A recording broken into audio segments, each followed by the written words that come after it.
Okay, so I want something. I'm not getting it. I need a place out of the wind. And I think this is going to be true of many broadcasters here. We have to get out of the wind. This is proof of it. It's absolutely unacceptable. The immediate things we could do are, because we want light, right? We love that there's so much light out here.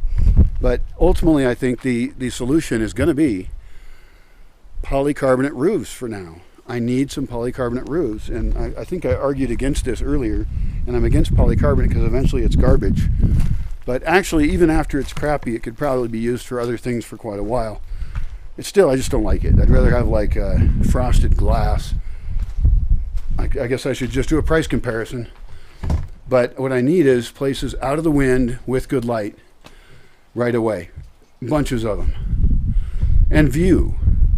I should mention that. That's actually what makes me think of it, because I can build little studios, or one big studio would be a lot easier, of controlled, totally controlled area. But what I really want is people to be able to be outside in a small place in the forest where, I mean, how do I handle it? I don't know. Get the sunlight coming in through the polycarb. Have fill lighting with LEDs set up with a solar panel right there that only works when it's sunny out. You don't need batteries on this one because mainly you're relying on the energy of the sun. But people should have a really warm fill light, perhaps some colors, or some moving lights. I don't care. Now it starts to sound more like a studio now. So let's just scale it back, and let's just get to when it senses your movement. This is a good way to do it. I mean, it's kind of a U-shaped alcove anyway, potentially. And it would be open to the north. You know why that's important? Because you want to angle the roof upwards. It can be fairly down on the south side, fairly low wall. And then your polycarb goes up over the height of your head easily. So you've got a fair amount of shade out there. You're getting more shade because the sun is slightly coming from the south, not as much as it would in the summer if you were living in the north. Latitude matters. Anyway, so it's a U-shape open to the north. And I mean, probably a U-shape. I mean, or maybe a 90-degree angle pointed directly south of low wall. And then, I don't know, it might be hard to run it. If you do it non-rectilinear, then it's more difficult. So it's probably better just to stay rectilinear. Anyway, these could be very cheap to build. So we're talking about four brick bases, 4 wood poles, some of these fajillas, beams, which we can make here, and I have some of already. They're just going to waste. And, the beams were for the fajillas. And then roll that polycarbonate on, build the building so it's built to the dimensions of easily putting the polycarbonate on. Why not? If we have control over how the building is built, let's build it so that we don't have as much labor cutting polycarbonate lengthwise. Everything should be absolutely rain planned. It has to be steep enough so that rain doesn't come in, and there has to be enough overlap on the polycarb so rain doesn't come in. I've had tons of problems with that. It's an architectural basic mistake for amateurs. Let's not be amateurs anymore. The fill light I mentioned, there could be various options of furniture and props in the lower part of it. That would not be the background part. You could shoot to both walls, which would be a great benefit to you. So we should definitely have a green screen in there. I mean, if you're going to do all that hardware, have a green screen option or green wall option would be more likely. So you've got 2 open walls and then one that's going to be hardware and lights, the lowest one being hardware and lights. The lights, of course, would be positioned in different spots. We should totally make these as small as we can and then imagine slightly bigger ones. But I'm really, I would love it to be down to the size of, 4 outhouses, or something. Really just a very small space you step into, and you can either have as your background nature, and it would be you would want to plant lots of pretty shit right there. That's now part of the green set of these tiny little remote studios, right? We could start doing those right here. It'd be great. And the other thing is it gets people out of earshot, because if everybody was recording right around here, it'd be annoying.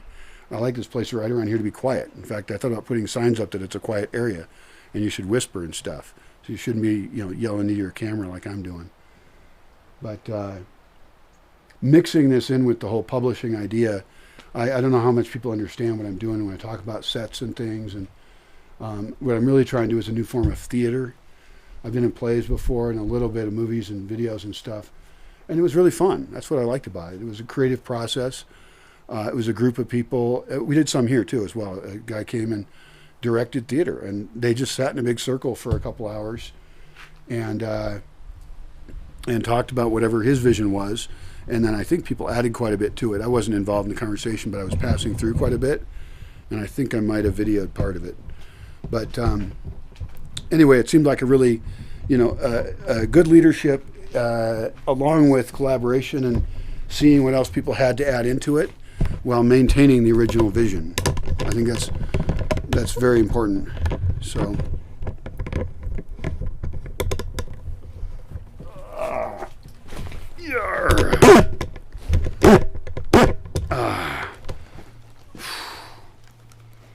Why do I have this bag? Oh yeah. I think I'll take a load off here. See, now the problem I'm having right now is with my tripod. I would like one thing I'd like to do is have it be so people can take their camera off of off their tripod really easily, which is already easy for me to do. The shoe is still on it, and that's okay because I might want to put it back, right?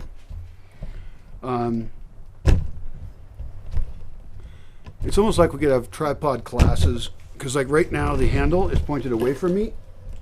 Since I'm doing a selfie, I quite obviously want the handle to be pointed at me, which means that my camera is on backwards.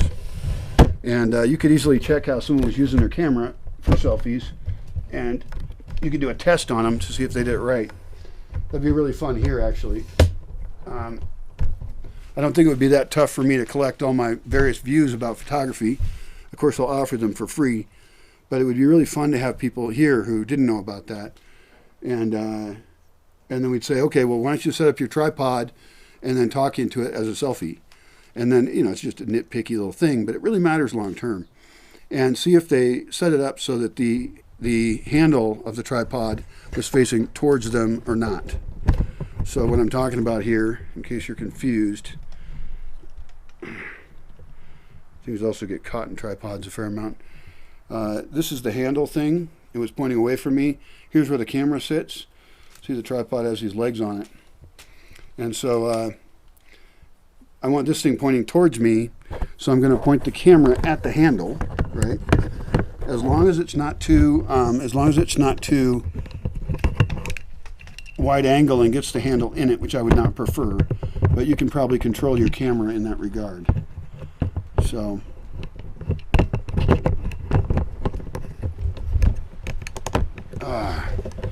it is very important to learn exactly how to get your camera really snug on your tripod, because at least the way I film, or if you film around here, you might be going into some places that are a little bit sketchy as far as balance and rocks and trails and branches to crawl over, or I've tamed the place pretty well here. I've made human-friendly locations, but certain activities will require more adventure than that. I don't usually do that, and I should probably actually make my plans for the bigger adventures. They might actually inspire some people because they might love it. That'd be great. So anyway, I took my legs down on my tripod.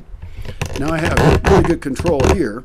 I'm still pointed a bit up, which it's a little bit more up for me than I want. I want you to be not quite as tall as me, but a little bit less, and that's because I'm taller than most people. And I'd like to have exactly the same angle that most people see me at. I'm only 6 foot. I thought I was a little taller than 6 foot, but who knows, maybe I shrunk. Anyway, today we're going to talk about these guys. This is tamarind, raw tamarind, still in the shell.